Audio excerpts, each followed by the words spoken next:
জান, আমাকে একটু জড়িয়ে ধরো না। কেন আপু? তোমাকে জড়িয়ে ধরতে হবে কেন? কুত্তা, বউকে আপু বলিস? তোর সাহস কি করে হয়?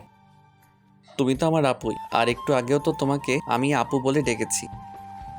বেবি, তুমি আমাকে আপু বলে ডাকো কেন? এখন আমি তোমার বউ, তুমি আমাকে জানু, সোনা, কলিজা কিংবা বেবি বলে ডাকো, ওইটাতে আমার ভালো লাগবে। বেবিটা তুমি এমন করে ডাকো কেন কলিজা? আমি বুঝতে পারতেছি না তুমি এত সহজে সবটা মেনে নিলে কি করে। এত সহজে সবটা মেনে নিলাম কি করে মানে? তুমি কি বোঝাতে চাইছো? আরে বাবা, তোমার তো বিয়ে হওয়ার কথা ছিল অন্য কারোর সাথে। তাহলে তুমি আমাকে এত সহজে বিয়ে করে নিলে, আবার আমাকে মেনেও নিলে কি করে? আমি সেটা বুঝতে পারতেছি না। বেবি দেখো, কারোর সাথে হবার কথা ছিল কিন্তু হয়নি তো। তাছাড়া আমি অন্য কাউকে ভালোবাসতাম নাকি যে ওর জন্য সারা জীবন দুঃখে কষ্টে বসে থাকবো? আর যে চলে যাবার সে চলে যাবে, তাতে আমার কি? আপু তুমি কি বলতেছো? আর তুমি আমাকে ভালোবাসো মানে কি? সব উল্টাপাল্টা কথা বলতেছো। হ্যাঁ, আমি তো বুঝতে পারতেছি না। আচ্ছা সত্যি করে একটা কথা বলো তো, তুমি কি এই বিয়েতে রাজি ছিলে না, নাকি অন্য কাউকে ভালোবাসতে? ঈশানীর এরকম ধারা কথাতে মিথিলা এগিয়ে এসে ওর মুখের দুপাশে হাত রেখে ঠোঁটে আলতো করে একটা কিস দিয়ে বলতে লাগলো।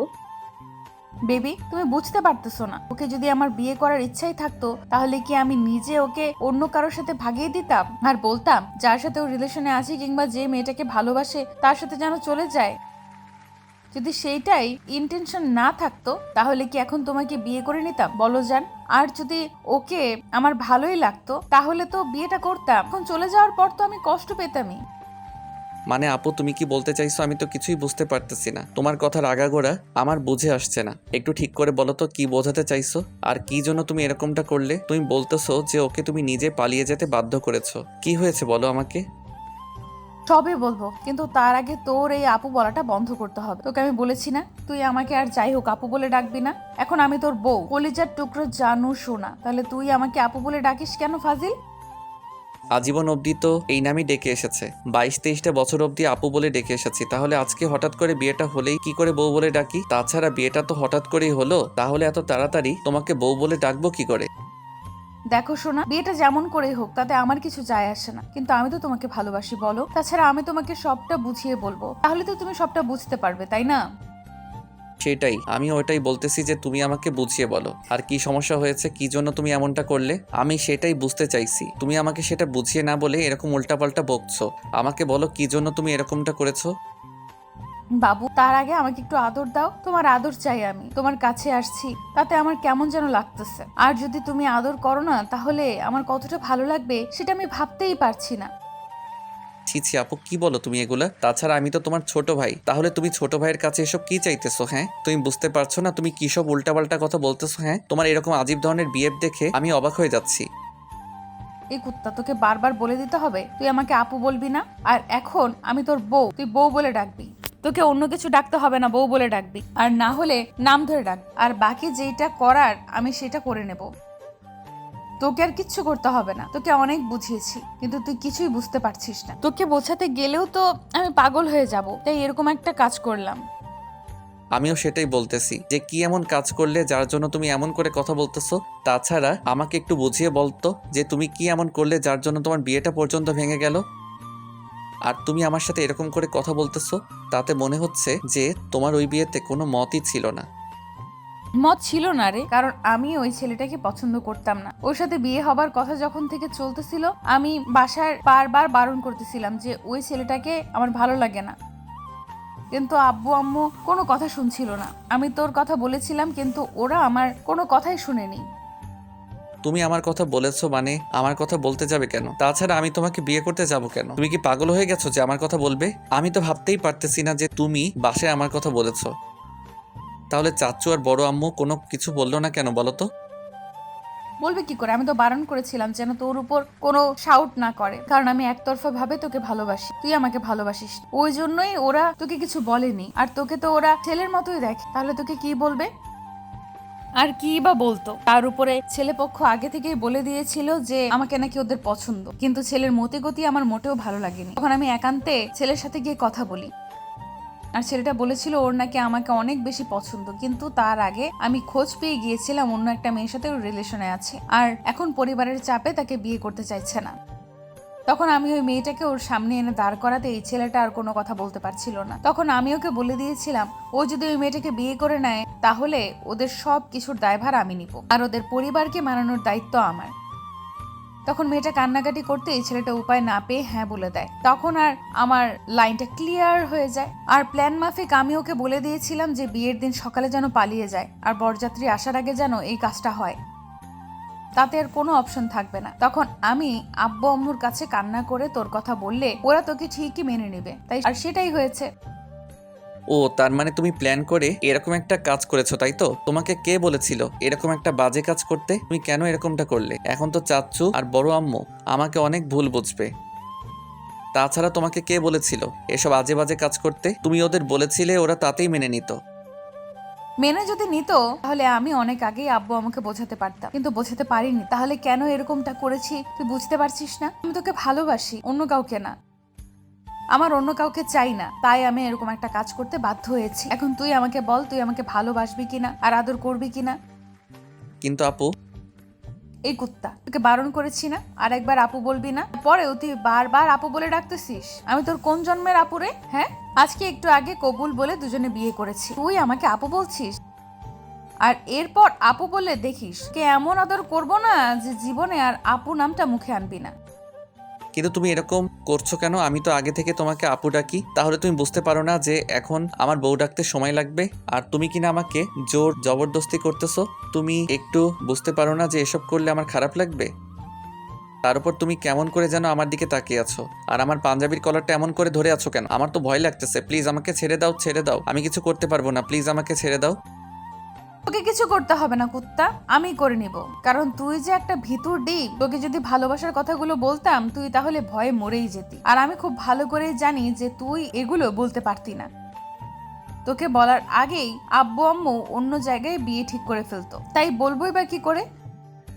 অন্য জায়গায় বিয়ে করে নিলেই তো ভালো থাকতে পারতে। আমি তো একটা বেকার ছেলে, আর তাছাড়া তোমার থেকে জুনিয়র। তাহলে তুমি কেন এরকম করে আমাকে বিয়ে করলে? তোমাকে কে বলেছিল আমাকে বিয়ে করতে? হ্যাঁ, এখন তো তুমি আমার উপর পুরো হুকুম চালাতে শুরু করে দিবে। ভাই বোন ছিলাম, তাতেই আমাকে পুরো জ্বালিয়ে শেষ করে দিয়েছো, আর এখন তো আমার বউ হয়েছো। তাহলে আমার কি অবস্থা করবে আমি তো সেটাই ভাবতে পারছি না। ঈশানের মুখে বউ কথাটা শুনে মিথিলার চোখে পানি টলমল করতে লাগলো। ও ঈশানকে এত বেশি ভালোবাসে যে কখনো বলতেই পারেনি। আর ঈশান একটু দুষ্টু টাইপের বলে ওর ভালোবাসাটা বোঝার চেষ্টাই করতো না। ভাবতো যে মিথিলা হয়তো ওর সাথে এমনিতেই মজা করে, কিন্তু মিথিলা সত্যি ঈশানকে এত বেশি ভালোবেসে ফেলেছিল যার জন্য আর থাকতে পারছিল না। একটা সময় ওকে বলতে চাইছিল, কিন্তু তার আগেই মিথিলার আব্বু আম্মু অন্য জায়গায় ওর বিয়ে ঠিক করে দেয়। আর ছেলের পক্ষ যেদিন আসে সেই দিনই ওরা মিথিলাকে পছন্দ করে ফেলে। তারপর ওর সাথে বিয়ের কথা বললে তখন মিথিলা বারণ করে দিয়েছিল, কিন্তু মিথিলার আব্বু আম্মু শুনছিল না। তখন কারণ জানতে চাইলে মিথিলা বলে দেয় ও ঈশানকে পছন্দ করে, ভালোবাসে। আর তারপরেই এরকম একটা ঘটনা ঘটলো। তো ঈশান খেয়াল করলো মিথিলা আপুর চোখে পানি টলমল করছে। তখন মিথিলার চোখের পানিগুলো আলতো করে মুছে দিয়ে বলতে লাগলো, প্লিজ আপু, তুমি কান্না করো না। তুমি জানো না তোমার কান্নাটা আমি সেই ছোটবেলা থেকে সহ্য করতে পারি না। আমি অন্য কারো কান্না সহ্য করতে পারলেও আম্মু আর তোমার কান্নাটা কখনো সহ্য করতে পারি না। তুমি প্লিজ এরকম করে কান্না করো না। আমি তো বলতেছি, আমি হুটহাট করে এরকমটা বলে ফেলেছি। আর দেখো, কখনো আপু বলে ডাকবো না। আমি আপু বলেছি বলেই তো তুমি এরকম করে রাগ করে আছো। আচ্ছা ঠিক আছে, এখন থেকে ট্রাই করব। কিন্তু কি করবো বলো তো? তোমার সাথে তো আগে কখনো এরকম করে কথা বলিনি, তাহলে আমার একটু সময় লাগবে, তাই না বলো? ঈশানের এরকম দ্বারা কথা শুনে মিথিলা হুটহাট করে ওকে জাপটে জড়িয়ে ধরলো আর কেমন ফুপিয়ে কান্না করে উঠলো। ঈশান কি করবে বুঝে উঠতে পারছে না। ও চুপচাপ করে দাঁড়িয়ে আছে। মিথিলা ওকে খুব শক্ত করে জড়িয়ে ধরে রেখেছে, তাই ঈশান ওকে দুই হাতে শক্ত করে জড়িয়ে ধরলো। মিথিলা ফুপিয়ে উঠছে। ঈশান ওর মাথায় হাত বোলাতেই মিথিলা বলতে লাগলো, তুই কি আমাকে একটু বোঝার চেষ্টা করবি না? তুই বুঝতে পারছিস না আমার কতটা কষ্ট হয়? তুই আমাকে এমন করে ইগনোর করলে আর তুই আমাকে একটু ওকে সাথে জড়িয়ে নিতে পারিস না? আমি কি এতটাই বাজে যার জন্য তুই আমাকে একটুও ভালোবাসতে পারিস না? তুই আমাকে জড়িয়ে ধরেছিস, আমি অনেক শান্তি পাচ্ছি। তোর বুকে আমার এমন করে জড়িয়ে ধরে রাখবি, দেখিস আমি সব কিছু ভুলে যাব। কোথায় কি হয়েছে, আমাকে ভালোবাসিস না তাতেও আমার কোনো কিছু আসে যায় না, কিন্তু একসাথে থাকতে থাকতে একটা সময় আমাদের মাঝে ভালোবাসা হয়ে যাবে। তাই প্লিজ আমাকে জড়িয়ে ধরে থাক। মিথিলার কথাটা ঈশান ছোটবেলা থেকেই ফেলতে পারে না, তাই এই আজকেও আর ফেলতে পারলো না। ওকে বুকের সাথে খুব যত্ন করে জড়িয়ে ধরে রাখলো। মিথিলার মুখে হাসি ফুটে উঠলো, ও সাথে সাথে আরো জোরে জোরে কান্না করতে লাগলো। তখন ঈশান বলতে লাগলো, আপু আবার কি হলো? প্লিজ তুমি কান্না করো না। তুমি জানো না তোমার কান্নাটা আমি সহ্য করতে পারি না, তারপর তুমি এমন করে কান্নাকাটি করো। তোমাকে আর কত বলে বোঝাতে হবে যে তুমি এরকম কান্না করলে আমি সেটা সহ্য করতে পারি না, প্লিজ। যতক্ষণ অবধি তুই আমাকে বউ বলে না ডাকবি আর আপু বলা বন্ধ না করবি, ততক্ষণ অবধি আমার এই কান্নাটা থামবে না। সুন্দর করে তো বউ বলেও একটাবার ডাকতে পারিস, এটাও ডাকিস না। ঠিক আছে বউ, বউ আমার কলেজার টুকরা বউ, তুমি এখন থেকে আমার অনেক কিউট একটা বউ, প্লিজ কান্না করো না। তুমি জানো তোমার কান্নাটা আমি সহ্য করতে পারি না। ছোটবেলা থেকে তোমার কিছু হলে আমি সেটা মেনে নিতে পারি না। আর যাই হোক, কিন্তু তুমি যদি কষ্টে থাকো কিংবা তুমি যদি মন খারাপ করে থাকো তাহলে আমি সেটা মেনে নিতে পারি না। তুমি তো সেটা খুব ভালো করেই জানো। তাহলে তুই কেন বুঝতে পারলি না যে আমি তোকে ভালোবাসি, তোকে কতটা ভালোবাসি, আর আমি সেটা বোঝাতেই পারলাম না। তার উপরে তুই এতটা কাছে থেকেও কেন বুঝতে পারলি না? তোকে এইটুকু কি বুঝিয়ে দিতে হবে? তুই কি এতটা বাচ্চা? সামান্য 1.5 বছরের ডিফারেন্স আমাদের, তাহলে তুই কি একটু বুঝতে পারলি না আমার এতটা কাছে থেকে যে আমি তোকে কতটা ভালোবাসি? কি করবো বলো, আমি তো অনেক দুষ্ট। আর তাছাড়া কখনো কেউ আমাকে প্রপোজ করেনি, আর ভালোবাসা তো দূরে থাক। আর তুমি আজকে বিয়ের পর হুটহাট করে বলতেছো তুমি নাকি আমাকে ভালোবাসো, তাহলে আমি কি করে সেটা বিশ্বাস করবো বলো? আমার তো মনে হচ্ছিল যে আমার লাইফে আসার মতো কেউ নেই, আমাকে ভালোবাসার মতো কেউ নেই। আমি ভেবে নিয়েছিলাম যে কেউ কখনো আমাকে ভালোবাসবে না, কিন্তু আজকে বিয়ের পর তুমি আমাকে এমন করে জড়িয়ে ধরে বলতেছো যে তুমি আমাকে অনেক আগে থেকে ভালোবাসো। আমার বিশ্বাস হচ্ছিল না। এখন বিশ্বাস হলো তো আমি তোকে কতটা ভালোবাসি আর কতটা কাছে পেতে চাই। প্লিজ আমাকে দূরে সরিয়ে দিস না। তুই আমাকে এমন করে সব সময় বুকে জড়িয়ে ধরে রাখবি, আমি নিজে তোকে আদর করে দিব, দেখিস তোরে ভালো লাগবে। আর তুই আমাকে ওই সুখটুকু দিবি যেটুকু আমি তোর কাছ থেকে চাই। তোকে কিছু করতে হবে না, আমি শুধু তোকে ভালোবাসবো। মিথিলার এরকম দ্বারা কথাতে ঈশান ওকে ছাড়িয়ে নিল। তারপর মুখের দুপাশে দুহাত দিয়ে ওর চোখের পানিগুলো মুছে দিতেই মিথিলা হুটহাট ঈশান ঠোঁটজোড়া নিজের দখলে নিয়ে কিস করতে আরম্ভ করলো। ঈশান কিছুক্ষণ রেসপন্স না করলেও মিথিলা ওকে ছেড়ে দিয়ে রাগী চোখে তাকাতেই ঈশান নিজে থেকে মিথিলার ঠোঁটজোড়া দখল নিয়ে নিল। তারপর দুজনে ডুবে গেল ভালোবাসার অথৈ সাগরে। তো ভালো থাক ভালোবাসা।